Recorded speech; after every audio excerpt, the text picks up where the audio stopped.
என்ன ஒரு கேவலமான அரசாங்கம் இது.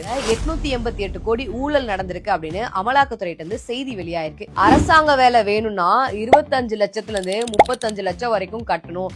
இந்த காசு கொடுத்தாதான் உங்களுக்கு அரசாங்க உத்தியோகம்னு சொல்லி அந்த நிறுவனத்துல இருக்கக்கூடிய 2538 பேர்கிட்ட பணம் வாங்கியிருக்காங்க. இந்த ஊழல் பெருமளவுல பேசப்படவே இல்லை. இதுக்கு காரணம் எல்லா ஊடகங்களுமே திமுக அரசுக்கு கீழே தான் இயங்கிட்டு இருக்கு. 2538 இன்ட்டு 25 லட்சம் அப்படின்னு இந்த ஊழல் நடந்ததை மக்கள் எல்லாருக்கும் தெரியணும் அப்படின்றதுக்காக ஒரு பெரிய பிளெக்ஸ் அடிச்சு அதிமுக ஆபீஸ்க்கு வெளியில அதிமுக நிர்வாகிகள் வச்சிருக்காங்க. நாட்டுல எங்கெங்கயோ தப்பு நடக்குது, என்னென்னமோ நடக்குது.